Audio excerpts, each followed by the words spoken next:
sola Escritura, unidos en la palabra. Buenas noches, querido José, y buenas noches a toda la audiencia. Ante todo, Dios os bendiga a todos en el nombre del Señor. Pues contento, yo por mi parte muy contento porque tenemos la oportunidad de estar con un hermano, pues ya ves, que ha escrito muchas obras y también, pues mira, que ha cedido a estar con nosotros en esta noche y estar contigo, José, que no te libras de mí, has sido mi pastor cuando era más pequeño y mira, aquí me tienes aún. Dios te bendiga. Igualmente. Bueno, pues preséntanos al hermano que tenemos entre nosotros. Bueno, presentarles, pues yo creo que para presentar a Alfonso Ropero necesitaría por lo menos de 5 o 7 minutos diciendo, pues eso, que ha estado 20 años al servicio pastoreando, que es el director del CLIE, que es teólogo, ensayista. Bueno, me tendría que estar así un buen rato. Pero ¿qué te parece si rompemos un poco ese protocolo y le presentamos como un hermano en Cristo? Entendemos y sabemos, Alfonso, que, pues eso, que a la hora de interpretar los textos, a veces unos estamos de acuerdo con unas cosas, otros no, porque diferencias de escuelas teológicas, luego diferencias sociales, diferencias del tiempo, pero yo creo que en este estamos de acuerdo, que es ese de una fe, un bautismo y todos unos en Cristo Jesús. En eso yo creo que casi todos los cristianos estamos de acuerdo. Y este es nuestro hermano Alfonso Ropero, director del CRIE, que en esta noche tenemos la oportunidad de tenerle aquí con nosotros. Muchas gracias de verdad, Alfonso, por querer estar con nosotros y compartir de lo que Dios también ha puesto en usted, porque hay una bendición grande en poder compartir unos con otros. Así que muchas gracias de todo corazón. Gracias a vosotros por vuestra invitación. Bueno, pues como podemos ver, hermanos, para aquellos que quizás a lo mejor no estén muy familiarizados, que lo veo raro con el hermano, pues tiene muchísimas obras y lo que es en sí la editorial CLIE, como bien ha dicho nuestro hermano David, él es el director de la editorial CLIE y el editor, una de las últimas Biblias que se editó, que fue Matthew Henry, la Biblia de Matthew Henry, la cual pues así para mí me ha sorprendido porque la verdad el comentario de Matthew Henry pues todos lo hemos leído, lo estamos viendo, lo estamos comentando siempre, pero esta Biblia ha sido diferente porque claro, quien tiene el comentario de Matthew Henry dice, bueno, ¿para qué va a adquirir la Biblia? Pero es que no, es que cuando yo adquirí la Biblia pensando que era únicamente lo de Matthew Henry, digo, bueno, pues una Biblia más, pero luego la miré y la verdad lo digo, no porque esté el hermano delante, me sorprendió de la riqueza y de los autores nuevos que hay y de todas las citas que hay de autores. La verdad que ha sido algo tremendo. Y ya que tenemos al hermano aquí, hermano, quisiéramos aprovechar y que nos cuente un poco de algunos proyectos que tiene en mente en CLIE, que ya lo están fraguando, como puede ser, me adelanto, a la Biblia de los padres de la Iglesia. Sí. Le he escuchado, los que le seguimos sus obras, pues la estamos esperando con anhelo. Decir que el hermano también es también el autor de esos libros que pone lo mejor de Tertuliano, lo mejor de Agustín, lo mejor de los padres de la Iglesia. O sea, toda esa serie de libros, también introducción a la filosofía y cristianismo, los que seguimos sus obras lo conocemos perfectamente, ¿de acuerdo? Tenemos entre nosotros, pues, es un académico, teólogo, historiador, filósofo también, temas de filosofía, bueno, pero como bien ha dicho, que esté con nosotros, se le he dicho fuera de cámara y se lo digo ahora, al menos yo lo digo por mí, en nuestra obra, Filadelfia, hay hermanos muy dotados, que tienen ya sus títulos, que son hermanos muy avanzados, pero en mi caso no. Yo soy un hermano prácticamente analfabeto, que apenas hice el EGB, y que un hombre de estas características esté con nosotros en este programa, con nosotros, para mí es una satisfacción muy grande. Así que se le he dicho fuera de cámara y se lo digo ahora, gracias hermano por estar aquí, y quisiéramos que nos contase un poco sobre esta obra de los padres de la Iglesia, de la Biblia, y cuándo va a salir, que estamos esperándola. Muy bien, pues muchas gracias por todas vuestras palabras de aprecio Y bueno, solamente decir que igual que vosotros, yo empecé pues estudiando, empezando la Biblia de cero, porque yo me convertí a los 17, 18 años y era analfabeto, bíblicamente hablando, pero bueno, Dios había puesto ya en mí, o mi naturaleza, un deseo de estudiar pues desde la infancia casi. Yo he sido un lector porque físicamente nunca he sido muy fuerte y quizá eso lo compensaba con mi fortalecer el cerebro, o sea, el músculo cerebral, intelectual, y a veces debatir o rebatir a mis amigos, que es lo único que yo les podía vencer, porque los demás, sean correr o jugar al fútbol o esas cosas, yo era muy malo y sigo siendo, no soy nada deportista y no hay nada en mérito, simplemente he hecho lo que, bueno, iba con mi naturaleza también. Yo vengo de una familia humilde, terminé el EGB justamente, y todo lo demás ha sido robando horas al descanso, haciéndolo todo por extensión, por la noche, el cargo escolar y demás estudios, y gracias a ayudas de hermanos que pude ir a Inglaterra, pero todo ha sido ajeno a mi contexto, en el que yo no esperaba que iba a llegar a donde, no sé si he llegado mucho o poco, pero donde estoy. Ha sido un trabajo largo, ya 40 y tantos años de creyente, y en lo que de mí depende, sí, sinceramente yo creía y sigo creyendo con todo mi corazón de que hay que amar a Dios. Yo creo que lo amo. Mi conversión fue para mí muy bonita, lo más grande que me pudo pasar. Todavía hoy la recuerdo así y me anima en momentos de dificultad, de desaliento, de cansancio. El pensar en ese Cristo que yo conocí en mi adolescencia me reanima. Pero y ese amor yo entendí desde el principio, cuando él dice: amarás al Señor con toda tu fuerza, con todo tu corazón, con toda tu alma, y Jesús añade: y con toda tu mente, que eso no está en el Antiguo Testamento, está en el Nuevo. Jesús añade la palabra mente y se sabe el porqué, ¿no? Por la época en que él vive, en donde la gente valoraba mucho la sabiduría, y él entiende que ciertamente el seguir a Dios no indica que nos vamos a negar a todo lo sabio que nos pueda transmitir el mundo.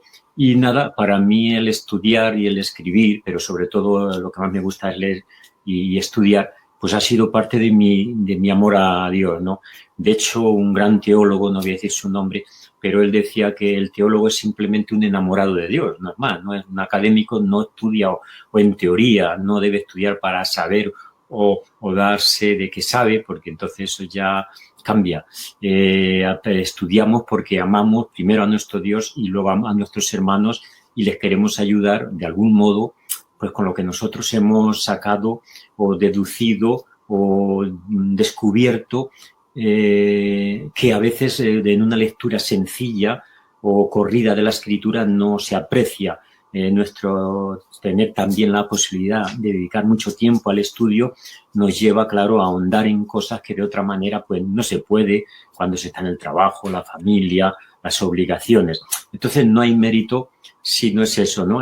Y yo animo a cualquiera que estudie, porque es muy doloroso cuando alguien sale de un seminario, de un colegio bíblico, y imagino que también es la edad, ¿no? La juventud, y su primer sermón uno ni lo entiende, porque lo mismo te recurre a un término hebreo o griego para dar a entender que él sabe esto que otro no sabe, o te cita fulanito, menganito, es decir, a manifestar o a demostrar lo que él le distingue del resto. Luego, quizá con los años se aprende que no nos distingue, como dice San Pablo, que tienes que no te haya sido dado, ¿no? En qué te distingues. Porque es esto, la labor teológica, y no solo teológica, incluso los grandes filósofos son la gente más sencilla del mundo, porque lo hacen simplemente porque están tratando del misterio, de la realidad, de la verdad, del ser.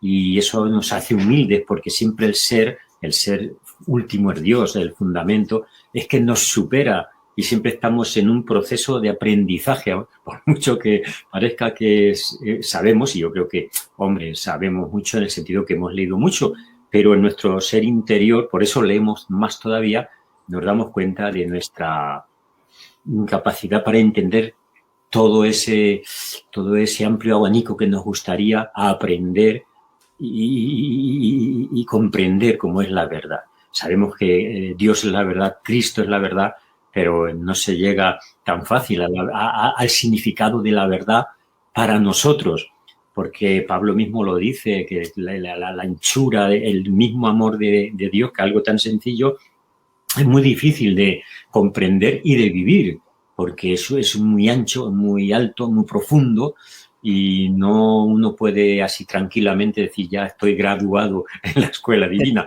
Lutero, cuando se murió, decía que le preguntaron qué era lo esencial en su vida, y él dice que siempre somos alumnos en la escuela de Dios, ¿no? En la escuela del maestro.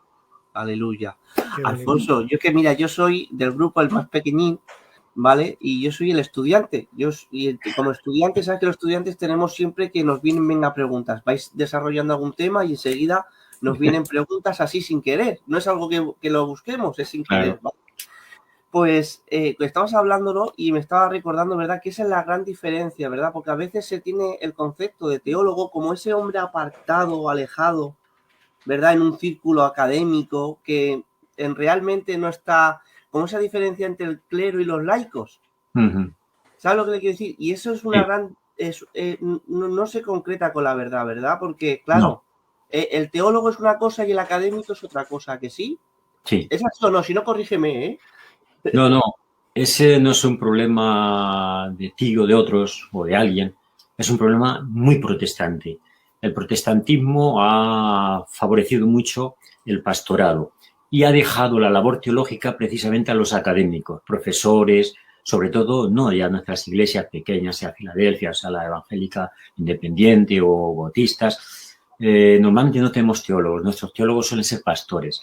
Los teólogos luteranos, reformados, que sí los tienen, son gente dedicada solo al seminario. No tienen, en mi caso he sido pastor, estás en contacto con la gente. La Iglesia Católica, que a veces tiene defectos, pero tiene cosas buenas, sus teólogos suelen ser hombres religiosos. Y no es gente que está en su torre de marfil, gente que está en contacto con el pueblo, sean su manera ellos de sus homilías, sus consejos espirituales, o viven en comunidad entre ellos y están a la fuerza realizando una labor de oración común, de alabanza común, lo que no le ocurre al teólogo. En España yo recuerdo una iglesia, no voy a decir quién, pero bueno, una iglesia ya digamos histórica, en donde tenían un teólogo, tenían varios, pero uno de ellos y era una persona intratable, por lo, no sé si orgulloso, no lo sé exactamente, pero yo no lo conocí, pero me lo decían eso. Hablar con él casi daba miedo porque era un hombre que estaba como en otra dimensión. Bueno, eso es un problemón gravísimo que sí, yo me gustaría un día escribir sobre ese tema, porque hoy más se sabe, por lo que acabábamos de decir, ¿no? La llamada inteligencia emocional. Hasta aquí hemos desarrollado la inteligencia cerebral, intelectual, racional, cuando la Biblia nos viene enseñando ya a miles de años que la inteligencia no se puede separar de las emociones. Por eso el amor a Dios y el conocer a Dios va unido también a la obediencia, va al amor, va a la piedad. Y eso está hoy descubierto desde un punto de vista de la neurociencia, que estudia el modo como llegamos a conocer. Y hoy se sabe que conocemos más y mejor cuando combinamos, vamos a decir así, las facultades intelectuales con las facultades emocionales. Y sobre todo el gran descubridor de estas teorías o esta ciencia, que no son teorías, como Antonio Damasio, que es un neurocientífico, él habla de que cuando nosotros estudiamos con amor, el cerebro reacciona ante las dificultades intelectuales de un modo mucho más inteligente y rápido. Y él lo aplica incluso a la evolución, cuando a los seres pues vivíamos en épocas de la vida era muy, muy dura y muy exigente, te enfrentabas a animales salvajes. Si te descuidabas en unos minutos en pensar qué hacer frente a un animal salvaje, tu vida se acababa en un segundo, te mataba el animal. El hombre ha desarrollado desde los tiempos primitivos un instinto de supervivencia y de acción y de comprensión de las cosas muy emotiva, muy digamos, de las vísceras. Pues todo eso se une en el estudio también. Hemos producido, y sé que no estamos saliendo del tema, lo siento, hemos producido no solamente los evangélicos, sino el mundo en general, estudiantes que salen de los estudios universitarios académicamente con un sentido de la soberbia, del saber más que el otro, y sabemos que a pesar de la mucha cultura que hay en todo el mundo, hay violencia en las aulas. hay muchas maneras de discriminación al que es diferente y no porque sea de otro color de piel o algo, es diferente porque piensa de otra manera. No alargarme mucho. Bueno, como bien ha dicho José, pues hace años a mí me encargaron una serie de obras de padres de la Iglesia, lo mejor eran obras completas, ¿no? Lo mejor de Tertuliano, Agustín, Cirilo de Jerusalén, Juan Crisóstomo y así. Entonces, hemos visto que hay un interés por los padres de la Iglesia en el mundo evangélico. Hasta aquí, el interés por los padres de la Iglesia era más bien de estudiantes de seminario católicos. Pero cada vez más hay seminarios evangélicos, sobre todo en Estados Unidos y también ya en lengua española, en donde hay una asignatura de patrología o patrística, que es lo mismo. Y pensábamos que podría ser un buen servicio a estas nuevas inquietudes, sobre todo de gente joven, gente mayor. Pues la verdad yo ni le recomiendo que gaste tiempo en un tipo de autores que vivieron ya hace casi 2000 años y que usan un lenguaje que es cristiano, pero la manera de decirlo pues es pesado a veces, no siempre, pero porque están en otro mundo.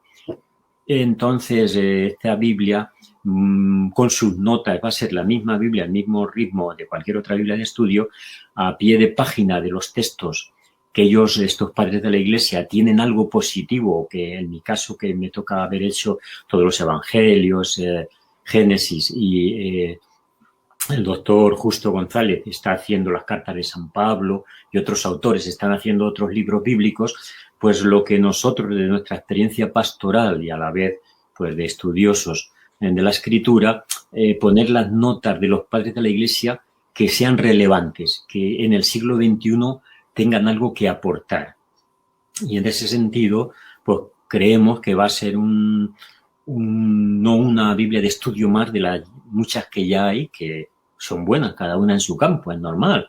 Es como los trajes que hay para cada uno tiene una manera de vestir. Por lo mismo en la Biblia, cada uno quiere buscar ahí pues lectura devocional, otra lectura de estudio, otra lectura apologética, luego hay Biblia apologética, otra arqueológica, y los padres de la Iglesia para aquel que tiene interés en saber qué pensaron o cómo veían la Biblia los cristianos más próximos a los apóstoles. Cuando hablamos de los padres de la Iglesia, pues son los sucesores de los apóstoles. Una vez que mueren los apóstoles, los que vienen son ellos son los que fundan. Hoy creemos en la Trinidad porque está en la Biblia. Bueno, yo diría sí, pero con la Biblia sola nos costaría mucho trabajo tener una idea total de la Trinidad. Por eso hay grupos sectarios, Testigos de Jehová u otros, que niegan la Trinidad, porque a la Iglesia le costó 300 años definir correctamente la Trinidad, un solo Dios, pero a la vez tres personas, que Cristo es Dios y hombre sin fusión y sin diferencia, la conciencia de Cristo de su deidad o no, el Espíritu Santo como persona o como influencia, en fin, temas que hoy ya no los dominamos, pero por lo menos los creemos con cierta coherencia. Pero a la Iglesia, repito, le costó 300 años de peleas porque surgían ideas de otros que no entendían. Y entonces, incluso he oído el pastor que a mí me bautizó, él tenía una idea, que nunca se lo dije, pero era herética, porque era muy mayor ya.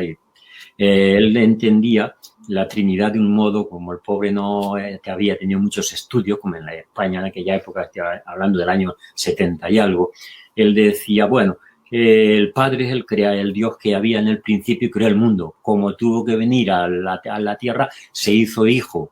El mismo Padre es el que se hace el Hijo y cuando Él marcha al Hijo, pues se hace Espíritu Santo. Esa es la Trinidad. Dios, digamos, en tres dispensaciones. Como Padre... Modalismo, ¿no?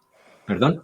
El modalismo sería, sí, y esa herejía ya se dio. El pobre era la única manera que entiendo lo que voy. Entonces los padres de la Iglesia en este punto fueron claros, pero porque ellos desarrollaron, le dedicaron mucho tiempo. Y en ese sentido esta Biblia pues puede ser una ayuda para ver cómo la fe que hoy tenemos es una fe que lleva ya 2000 años de continuidad. Lo digo frente a los que las sectas siempre dicen, he descubierto en la Biblia una verdad nunca antes comprendida. Mira, la Biblia lleva siendo estudiada muchos años y no hay ninguna verdad por descubrir. Errores muchos que se pueden sacar de ella, pero verdades ya están todas están dichas. Y hay que respetar lo que yo llamo la gran tradición, una gran cadena como Pablo dice a Timoteo, y tú confía esta verdad a otros que sean idóneos para transmitir lo que el depósito de la fe. Y ese depósito, como Cristo nos prometió cuando resucitó, yo estoy con vosotros todos los días hasta el fin del mundo. Y no ha habido ni un solo día en que la asistencia de Cristo no haya estado con su iglesia. Entonces, que ahora venga un grupo a decirnos que va a sacar algo nuevo, puede, eso sí, rescatar verdades que teníamos olvidadas. Por ejemplo, el tema de los pentecostales, pues es verdad, el Espíritu Santo estaba ahí como en un segundo plano, pero no se dijo ninguna nueva verdad, sino que se rescató los dones y ministerios del Espíritu Santo en la Iglesia que habían sido parte de los primeros siglos, pero que luego, con los debates dogmáticos, se centró mucho el estudio. Pero, repito, no es una verdad distinta, simplemente es ahondar, como cuando se rescató la importancia de la alabanza, porque las iglesias se habían vuelto muy frías, muy secas, y la alabanza trajo un dinamismo, tampoco es una nueva verdad, es simplemente una manera de ser o de rescatar. Me estoy riendo, Alfonso, pero no por nada, porque aquí en este programa muchas veces lo repetimos y repetimos la misma frase diciendo de Eclesiastes, nada nuevo debajo del sol. Y decimos siempre eso, ¿verdad, José? Decimos que el cristianismo nos inventó ayer, que hay 2000 años ya de desarrollo y que no hay nada nuevo, que nosotros estamos para recordar lo que otros ya han dicho. Y a veces, Alfonso, sin querer, porque a veces te piensas tú estudiando que es algo, dices tú, bueno, pues he llegado a esta conclusión, luego lo miras y antes que yo ha habido otro que la ha desarrollado y mucho, pero muchísimo mejor que yo. Esa es una de las verdades que siempre decimos, así que muchas gracias. Bueno, ¿y cuándo tendremos la Biblia esta? La Biblia esta todavía estamos en proceso de redacción, lo terminamos este año, yo calculo, en 5 meses de redactar. Luego se tiene que maquetar, tal, pero vaya, hasta el 23, o sea, el año que viene, ya casi a finales, nos saldrá. Bueno. La que sí va a salir, y aunque no me habéis preguntado, pero yo lo digo, en mayo es una Biblia también, en este caso la he redactado yo totalmente, no que yo la he escrito, yo me limito a leer autores y poner notas, yo no intervengo para nada, sino en la manera de seleccionar. Una Biblia de estudio profética, profética sí que incluye la profecía, naturalmente, las profecías que nos hablan, como Isaías o Daniel, pues de Jesucristo que va a venir como el Cordero de Dios, o de los últimos tiempos, de la segunda, todo eso es profecía en el sentido de predicción, pero la profecía en el sentido bíblico también es amonestación. Entonces, en esta Biblia, que para mí he aprendido mucho, ya está en la imprenta, ya está, ya digo, en un mes o dos sale, es una Biblia que yo creo no hay otra igual, no es por nada, va a impactar al que quiera tener o vivir una fe más práctica, más consciente de las necesidades de nuestro mundo. Tenemos ya unos 30 minutos aquí como si nada, ha pasado volado. Sí, pero es que no nos cansamos de escucharle, ese es el tema, por eso no le decimos nada. Pero bueno, teníamos un tema pendiente para hablar. Sí, un tema pendiente, yo creo que es un tema bonito de saber que la obra de la cruz, creo, y si no, pues ahora nuestro hermano Alfonso Ropero no me corregirá a mí, pero vamos, que la obra de la cruz es extensiva a todo aquel que cree, al universo, ¿verdad? Porque hay una cierta manera últimamente, y no es contra nuestros hermanos calvinistas, no es eso, es una cosa de ideas, nunca de personas, ¿vale? Porque yo, por ejemplo, yo tengo amigos calvinistas y por eso lo digo así también, porque no es nunca contra personas, sino con ideas, ¿verdad, Alfonso? Porque, claro, nosotros somos hermanos en Cristo y por encima de todo está eso, la obra de la cruz. Pero parece ser como que no puedes debatir estos temas del tulip, Alfonso, como que es una verdad, no sé cómo decir esto, como si fuera algo dogmático ya, como que tienes que creer sí o sí en eso y si no, no puedes. La obra de la cruz es limitada, es extensiva para todos, o solamente para un grupo elegido. ¿Cómo es esto, Alfonso? Cuéntenos. Sí, es un tema desde luego complejo, no es tan sencillo como parece. En mi caso, yo me convertí en mi ciudad, donde vivo, Tomelloso, Ciudad Real, La Mancha, no había iglesia, ya me convertí por correspondencia a cursos bíblicos y con el hermano que me convertí era reformado, calvinista. Entonces yo entré en la fe cristiana como a lo más natural del mundo, como calvinista, porque me regaló o me enviaba libros de Calvino y de otros autores calvinistas. Y para mí, bueno, pues crecí durante muchos años en esta línea. O sea, no la elegí. De algún modo, pues, o el Señor o quien sea la eligió por mí.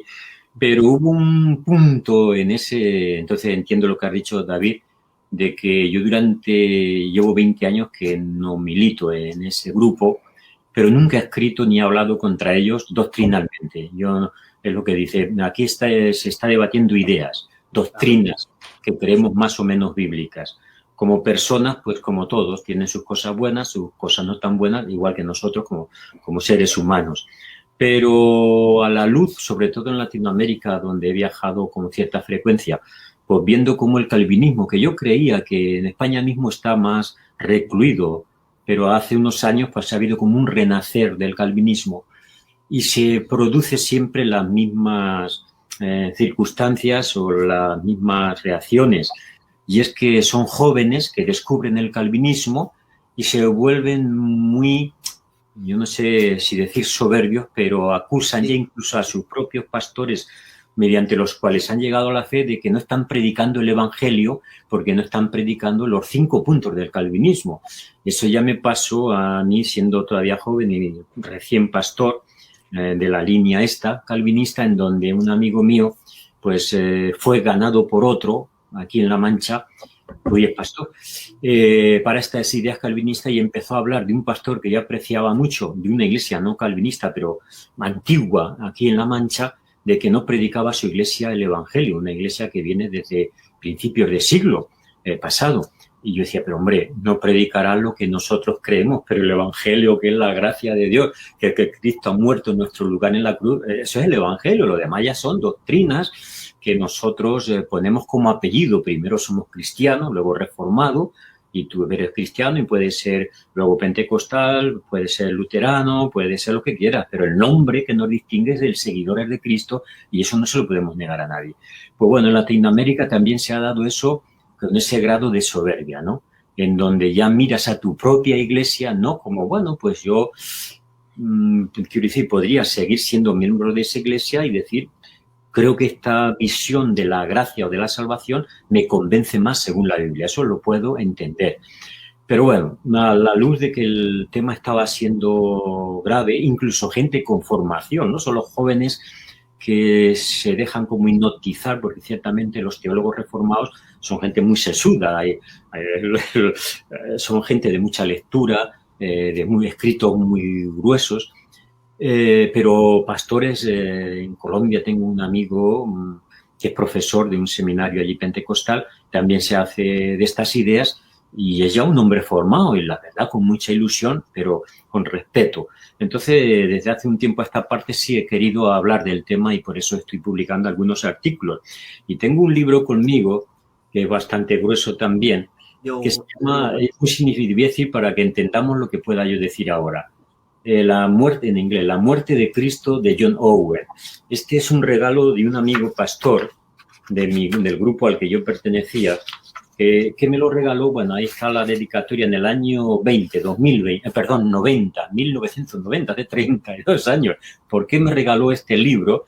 Que bueno, es tremendo, letra pequeña y una forma de una letra muy apretada. Es un libro muy grueso.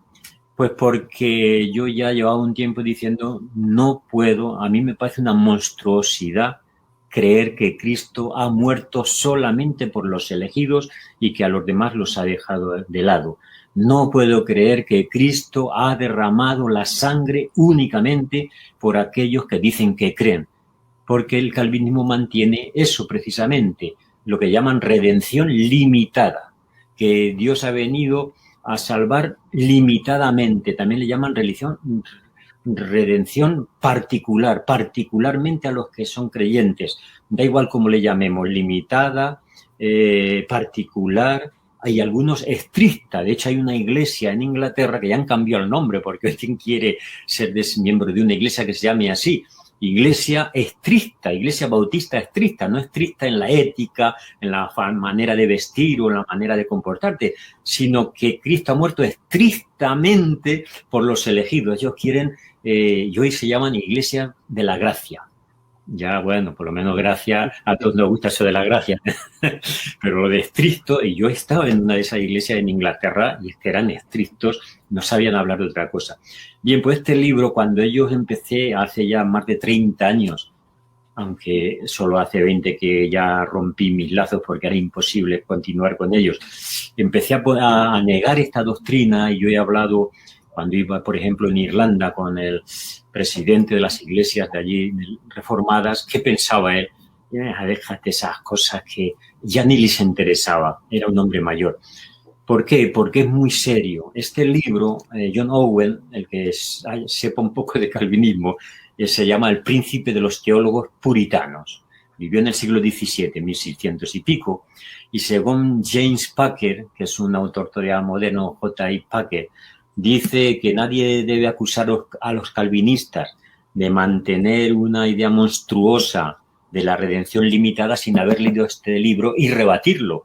Bueno, rebatir este libro, John Owen, la verdad, fue un erudito, un verdadero académico, además fue un hombre del Parlamento, que fue capellán del ejército de Oliver Cromwell, imaginaos. Sabía muy bien hebreo, sabe griego, y aquí en este libro usa mucho el hebreo y el griego para analizar cada palabra. Bueno, ¿cómo podemos rebatir este libro? ¿Cómo podemos responder a aquellos hermanos? Primero, intuitivamente. Es decir, antes de entrar en estudios, debemos dejarnos llevar por el sentimiento cristiano que se ha transmitido a lo largo de 2000 años, basándonos en lo que aprendimos casi en la escuela dominical, que es Juan 3:16. De tal manera amó Dios al mundo que ha dado a su Hijo unigénito para que todo aquel que en él crea no se pierda, sino tenga vida eterna. Mundo y todo aquel que crea. No hay límite, no todo aquel que ha sido ya elegido, escogido desde la eternidad, sino cualquiera que cree. Ahora, el mundo, ahí está el problema. Una lectura directa de la Biblia dice que el mundo es el mundo en el que vivimos. Somos los españoles, somos los africanos, son los chinos, son todos los habitantes del planeta. Y ahí viene ya que el calvinismo empieza a hacer un juego malabar. Y es que nada es lo que parece. Y dicen que el mundo no es el mundo. Sí, es el mundo, pero el mundo de los elegidos, no lo reducen. Porque ahí es donde empiezan los debates teológicos, que se juega mucho con las palabras. Y ya entonces yo ahí le digo que eso no es muy honesto. Y entonces allí donde hable de mundo, ellos van a leer siempre el mundo de los electos, de los escogidos.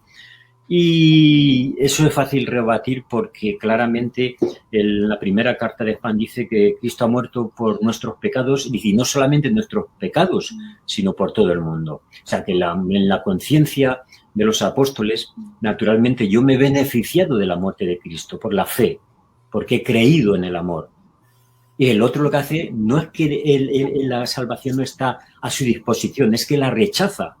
Es que él se niega, no que Dios ya le ha negado de principio. Ahora, el argumento más fuerte de John Owen es el argumento muy protestante. Nosotros creemos que la salvación es por gracia. Es decir, nosotros no creemos realmente que te salvas por la fe. La fe es un regalo que Dios te da para que tú respondas a ese llamamiento a la conversión. Pero esa fe es un don divino, ¿no? Lo que realmente te salva es el Dios que te llama, el Dios que te toca con su gracia, y tú respondes con fe. Y que nosotros no ganamos tampoco la salvación por la fe es solamente la mano del mendigo que la extiende a Dios para que le ponga ahí su salvación, su redención. ¿Cómo ganamos la redención? Dice John Owen, este puritano o cualquier reforma actual, que para ellos este tema es muy importante. Ya digo, ellos no es un tema secundario.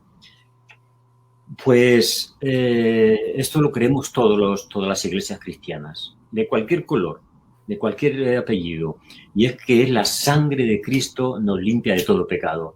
No somos nosotros los que nos limpiamos, es su sacrificio, porque Él ha pagado la deuda de nuestro pecado. Ahora bien, dice John Owen, vale, si la sangre es la que nos limpia de todo pecado, y esa sangre se derrama por todo el mundo, automáticamente todo el mundo es salvo o todo el mundo es limpio. Luego Cristo, dice él, por conclusión lógica, solo debe haber derramado su sangre por los elegidos, a los que de un modo infalible y sin duda los va a salvar, porque es su sangre. De otro modo, si decimos, dice John Owen, si decimos que la sangre de Cristo preciosa se ha derramado por todo el mundo y sabemos que mucha gente del mundo rechaza a Cristo, esa sangre se ha desperdiciado. Esa sangre no ha tenido el beneficio para el cual venía aquí a este mundo. Esos son sus argumentos. Y no sé, yo durante años todo aquello sí, la verdad me preocupaba, es cierto. No me salvo por mi fe, me salvo por la gracia de un modo instrumental. La fe es el instrumento, pero materialmente lo que me salva es la sangre de Cristo. Hasta que ya te das cuenta que en el Nuevo Testamento, pues la manera de entender la salvación no solo se habla de la sangre de Cristo, se habla de que Él puso su vida y Él lo dice, yo pongo mi vida. La sangre es una metáfora o una expresión de la parte por el todo. La sangre es la expresión de la vitalidad humana, es del ser vivo, como dice en el Antiguo Testamento. La vida del hombre en la sangre está. Mientras está vivo, si pierdes la sangre, antiguamente y hoy también se entiende, la vida desaparece, tú mueres. Entonces, la sangre de Cristo no es que materialmente es la sangre la que te salva, es su vida, es su decisión, de acuerdo con el Padre, de venir a esta tierra. Venir, en primer lugar, no solamente viene a morir, esto ocurre, pero Él viene a predicar el reino de Dios y lo ofrece a Israel.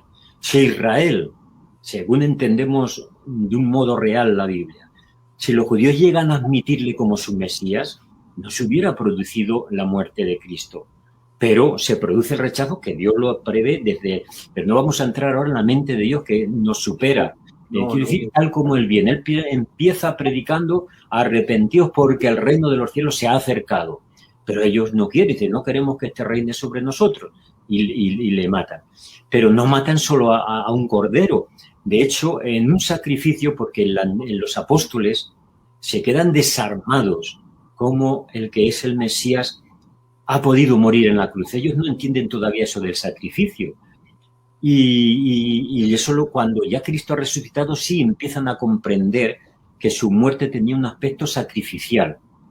Pero hay que hablar que esta manera sacrificial no es literalmente la del Antiguo Testamento. En el Antiguo Testamento, cuando se cometían pecados y se ofrecía, por ejemplo, una víctima, un animal, un cordero, tenía que ser un animal puro, sin defecto, no tenía que tener roto ninguna parte del cuerpo. En el caso de Jesucristo, es un sacrificio, pero es un sacrificio de su vida entera. Y Él, cuando se sacrifica al Padre, no lo hace de un modo así voluntario, sino porque las autoridades religiosas, las autoridades romanas, así lo juzgan, lo ven como un peligro y le tratan como un delincuente. Y ciertamente a Él sí que lo magullan, le ponen la corona de espinas, lo hieren, lo golpean, no lo tratan como a ese cordero que iba al matadero. Quiere decir que solo por vía analógica es un sacrificio. El caso de Cristo es más bien un linchamiento o asesinato legal, porque es parte del Estado, pero que a los ojos de Dios es parte de que Él dice que el que amó a los suyos los amó hasta el fin. Padre, si es posible, pase de mí esta copa, pero Él llega hasta el fin. Es decir, Él da su vida. Luego, cuando muere en la cruz, muere la persona. Muere la persona que ha propuesto en su voluntad nuestra salvación. Luego, su sangre es la expresión, una de las expresiones. El valor de la sangre no es cuantitativo, ahí está el error de John Owen, que no es cuánta sangre ha derramado. Él derramó pues la sangre que le salió de las heridas, de las manos y de los pies y la del costado. En el caso de un sacrificio de un cordero es que se le degollaba y era toda su sangre, no tenía que quedar ninguna sangre en las venas. En el caso de Jesucristo es ridículo pensar que no le quedó sangre en el cuerpo, porque no era esto. Lo que Él da es la vida. Y claro que derrama su sangre. Aunque hubiera derramado 4 gotas, suficientes para salvar todo el mundo, porque no es cualitativa, es la calidad de esa sangre, es cualitativa, es la del Hijo de Dios, eso es lo que nos salva. Y luego no se pierde ni un gramo de su sangre. Lo que se pierde es aquella persona porque el pecado nunca afecta a Dios, lo dice el libro de Job. Dice que si nosotros injuriamos a Dios no le llega la injuria, nos llega a nosotros que nos privamos del favor de Dios. La persona que no recibe por fe a Jesucristo es él, el que se ve limitado, no es la redención. Cristo, de hecho, lo muestra no tengo ahora, se me ha ido de la mente el versículo, pero ustedes lo sacarán porque son muy estudiosos de la Biblia. Cuando dice, si yo no hubiera venido, no tendréis pecado, pero por cuanto yo he venido, no tenéis excusa. Es decir, la misma venida de Jesucristo como el que anuncia la verdad y el camino al Padre y el rechazo, eso ya nos convierte a todos. Primero, nos hace a todos receptores de la gracia, a todos, porque hay una gracia que, digamos, suficiente. A todos nos toca, a todos nos llega. Pablo dice que él se convirtió, dice, porque no fui rebelde a la visión. Es decir, que se puede ser rebelde a la gracia. Se puede ser rebelde a la insinuación de Dios por medio de una predicación o de un hermanico que nos habla de la fe y pone todo su amor para que lleguemos a la fe y nosotros o lo rechazamos por rebeldía. Y otros, pues, por la gracia y porque no somos rebeldes o no sabemos qué, porque esto de cómo Dios obra en cada corazón lo dejamos a Él. Sabemos que es obra de Dios, pero sabemos, con la Biblia en la mano, que no hay ni una sola persona que pueda decir, es que a mí Dios nunca me tocó. Sí te ha tocado de muchas maneras, pero tú le has rechazado porque como pasa cuando el Señor Jesús cuenta una parábola. Cada parábola es una expresión o un mensaje teológico del reino de Dios que Él trae. Dios viene a este mundo, y no viene a invitar, primero vamos a decir, viene a invitar a los elegidos, es verdad, en eso tiene razón a los judíos. Y empieza el padre de familia y uno, no, yo no puedo ir a la boda porque tengo una yunta de bueyes y tengo que ir a arar. Otros, cada uno pone una excusa, es el pueblo de Israel, es una parábola dirigida. Y entonces aquel padre de familia de los novios que tiene la boda, dice ir por los caminos y traer la gente. Y van y llaman a la gente a que llenen la boda y uno se presenta de cualquier manera. Bueno. Pero es una idea de que Dios invita a todos. Pero hay mucha gente que dice, no, yo es que ahora no puedo porque mira, tengo unos negocios o porque es que yo quiero vivir la vida cuando eres joven. Eso de ser cristiano es que es muy aburrido, la iglesia, yo quiero vivir tal. Entonces, Dios a todos nos invita, pero nosotros buscamos excusas, razones, motivos para rechazarle. Luego, decir que la redención es limitada de parte de Dios, para mí es muy ofensivo. Porque entonces ya el problema no es el ser humano, es Dios. Si desde antes, porque según el calvinismo más extremo, llamado supralastariano, antes del ya caer el ser humano, ya Dios había hecho una lista, por hablar en esos términos, el libro de la vida, fulanito, menganito y tal. Y el libro de los reprobos o condenados, todo el resto. Pero ¿por qué lo quiso incluso antes de caer? Por favor, eso es que no corresponde a nada de lo que está en la Biblia. Eso ya, con todo el respeto que podamos tener al calvinismo y a sus grandes teólogos, pero ahí están siguiendo una tradición y no están siguiendo a la Escritura y al Señor, que ante todo es amor. Por ejemplo, cuando Él habla, llega a Israel y Él ya sabe, cuando en las últimas semanas de su vida ya es evidente, cuando va a Jerusalén, que Jerusalén ya ha decidido rechazarlo y se lo dice a sus discípulos, que me van a entregar, porque la idea no era que le entregase, es que él podía convencerlos, pero sabéis que discutía con los fariseos, daba argumentos, pero nada, ve que ya es su final y pone una parábola que la aplica a sí mismo, una comparación. Ay, Jerusalén, Jerusalén, ¿cuántas veces te quise juntar como una gallina a sus polluelos bajo sus alas y no me dejaste o no quisiste? Es Israel o es el ser humano el que no deja a Dios operar como salvación, el que no deja que Dios le salve. No es Dios el que ya le ha impedido el camino o la meta o la puerta de la salvación. Y ese es el grave problema. Nuestro Dios es siempre un Dios que está rogando.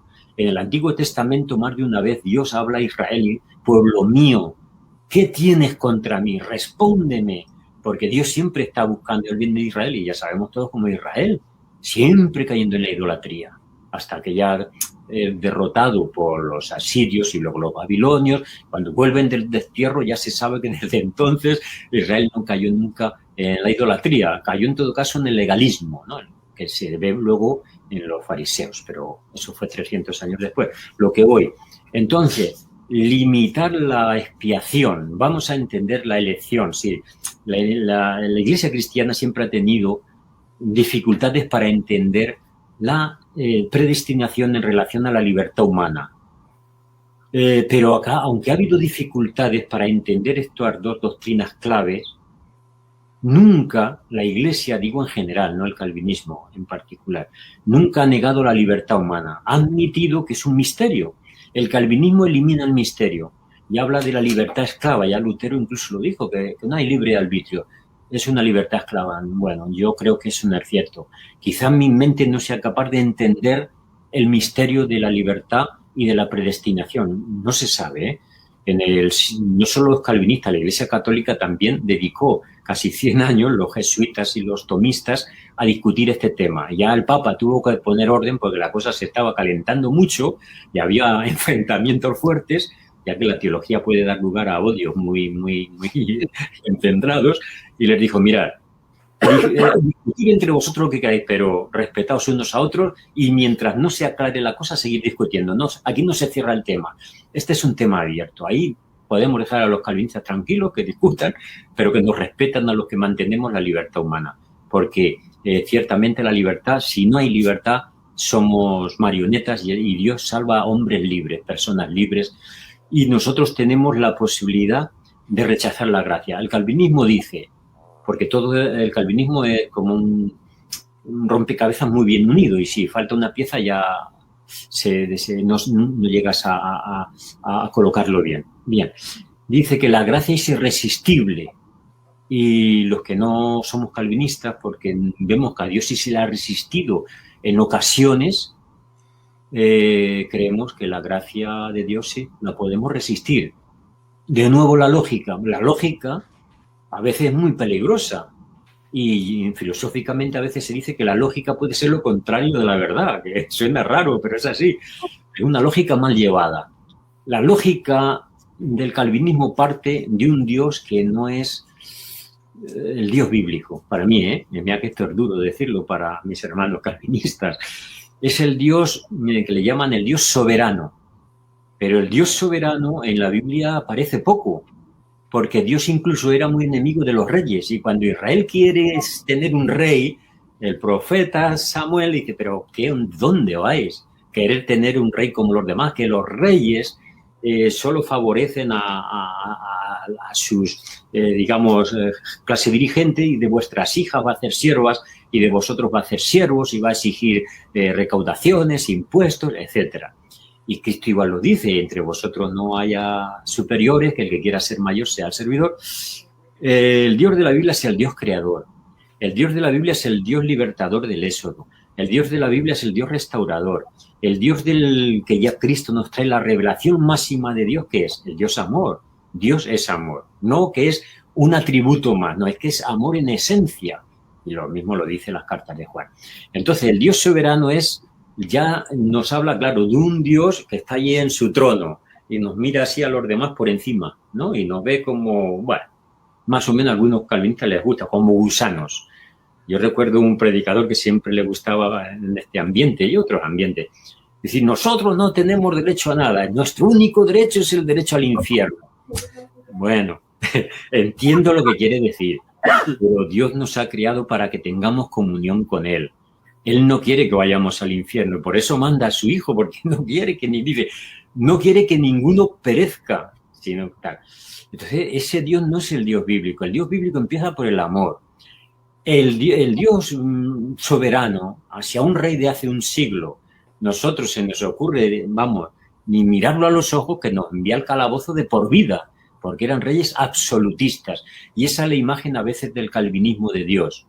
Un rey absoluto, que dice, tú te salvas, ¿por qué? Porque yo lo quiero.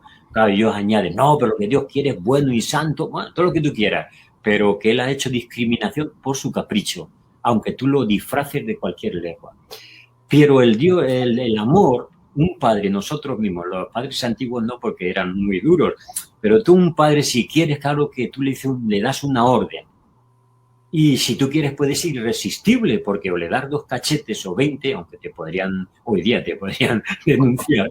En otra época nuestro padre te miraba y ya obedecía, porque era otra cosa. Pero hoy día, aunque tengamos el poder de obligar al hijo, porque somos más fuertes el niño, no lo hacemos, queremos convencerlo, queremos ganarlo. Y a veces incluso no nos hace caso. Ese es nuestro Dios realmente. El hijo pródigo, padre, que dame mi herencia, que yo me quiero ir a vivir la vida. El padre, en esa época, podría haberle dicho que te voy a dar la herencia sabiendo que se la iba a malgastar, tú te vas de casa sin nada, bien no te doy nada, pero le dio la herencia. Y el padre aún así luego lo esperó. Y ese es nuestro Dios. Un Dios que podría salvarnos o condenarnos a todo irresistiblemente, pero él no quiere usar la fuerza. Luego ese es otro error calvinista. Esa gracia irresistible no es cierta.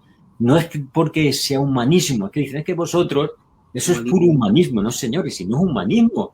Es tratar de comprender que es que resulta que el que ha hecho al hombre, si es humanismo, es que es Dios mismo. Lo ha hecho a imagen y semejanza suya. Hemos pecado.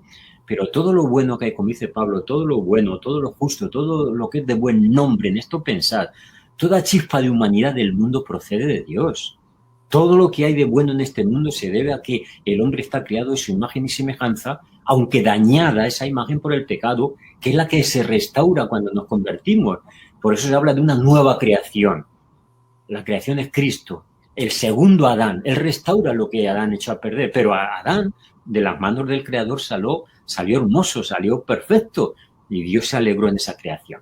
Entonces, ese humanismo no es humanismo, ese es querer no hacer a un Dios arbitrario, hacer a un Dios injusto. A Dios no se le puede atribuir injusticia. ¿Por qué? Porque la Biblia nos lo enseña. En Dios no hay acepción de personas. Si Él elige por su capricho a este y al otro abandona, pues es como si yo entro a una sala y 15 personas, o 12 o 3, a uno saludo, a 2 y al otro lo dejo sin saludar. A uno le río y al otro lo miro así enfadado, pero bueno, todos diríamos, este tipo es un impresentable. Eso es lo que el cristianismo quiere evitar. Y eso es el problema que yo veo con el calvinismo. Si empieza ya mal la primera premisa, de ahí la lógica, si empiezas por la soberanía, entiendo que termines por la redención limitada. Un Dios soberano puede hacer eso, por lógica. Pero si empiezo por la lógica del amor, el amor ya es distinto. El amor todo lo sufre, todo lo padece. El amor sufre y Dios nuestro sufre. Y Pablo dice, os rogamos en nombre de Dios, reconciliaos con Dios, os rogamos. La gracia irresistible yo no la veo tan clara. La gracia sí, la gracia persuasiva, la gracia que trata de convencernos, la gracia que se entrega. Es más rica la gracia de Dios que esa gracia irresistible calvinista. Y así podríamos hablar. Bueno, me estoy extendiendo mucho. Voy a dejar para preguntas. Creo que con esto, creo que es el fundamento para rechazar la redención limitada, no por capricho o por humanismo, o porque no, sino porque queremos ser fieles a todos los datos que salen en la Biblia. Entiendo que la sangre de Cristo es preciosa, pero es la vida cualitativa de Cristo y no solo las gotas concretas, la cantidad la que nos salvan. Que evitemos esos errores de lógica que no respetan el contexto general de la Escritura.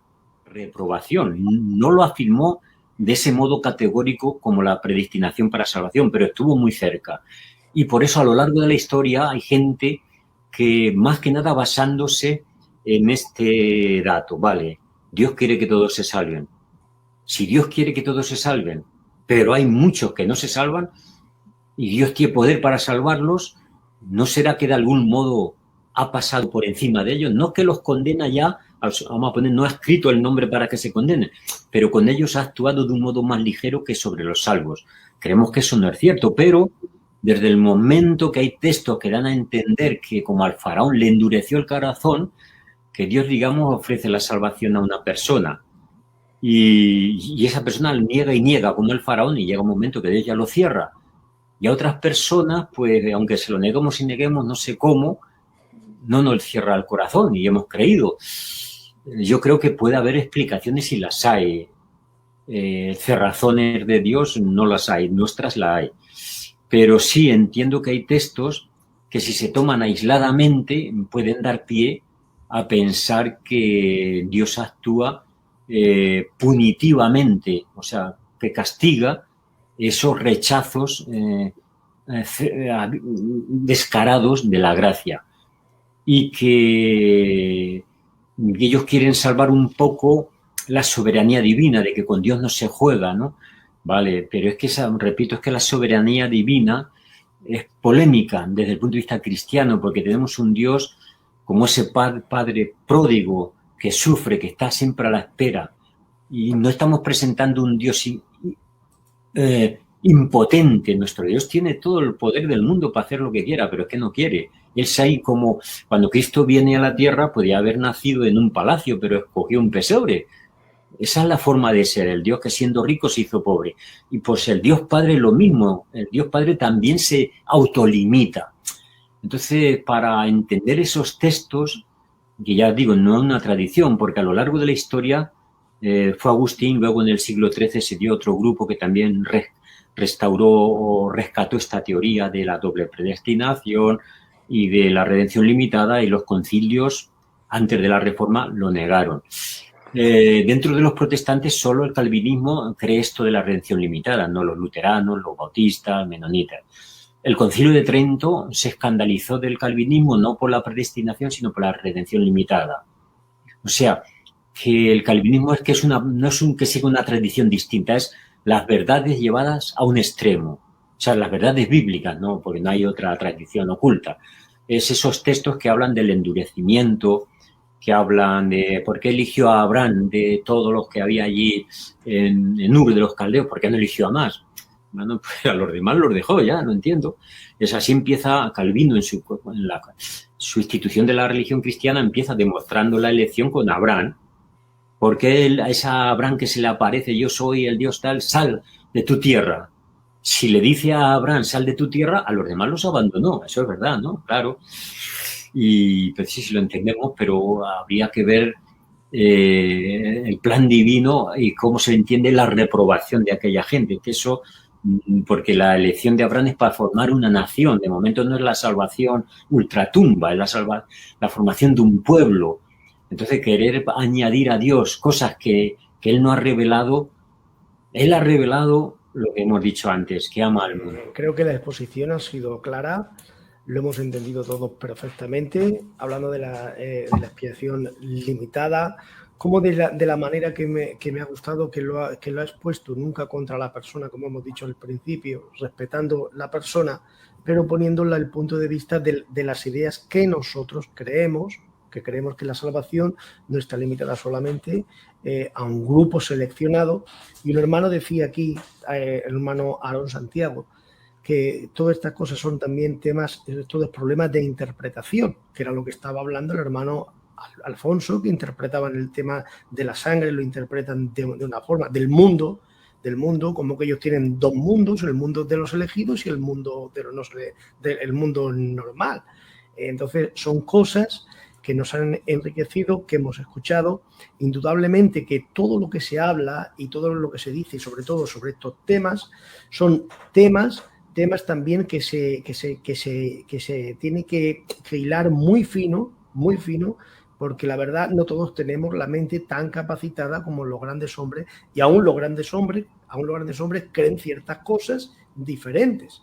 Entonces entendemos nosotros nuestra postura y la creemos. Nosotros creemos que la salvación y la muerte de Cristo, la vida de Cristo, es para todos aquellos que creemos en Él y que le hemos aceptado como único Salvador de nuestra alma. Así que, hermano Alfonso, le damos muchísimas gracias por estar esta noche aquí con nosotros y poder robarle estas horas de su apreciado tiempo y compartir con nosotros en este humilde programa de Sola Escritura. Gracias a vosotros. Bueno, quisiera dejar al hermano David para que se despida. No, solamente lo mismo que has dicho tú, José, que muchas gracias, Alfonso, por estar con nosotros, regalarnos de tu tiempo. Y te lo he dicho, te lo dije por vía de Facebook y en privado, pero te lo digo en público. Muchas gracias también por los libros, que los tengo aquí, los tengo como un tesoro. Así que de verdad, muchas gracias y recibe un abracico grande de este estudiante que te aprecia en el Señor, ¿vale? Gracias, un abrazo a todos. Bendiciones para todos. Que Dios os bendiga. Gracias.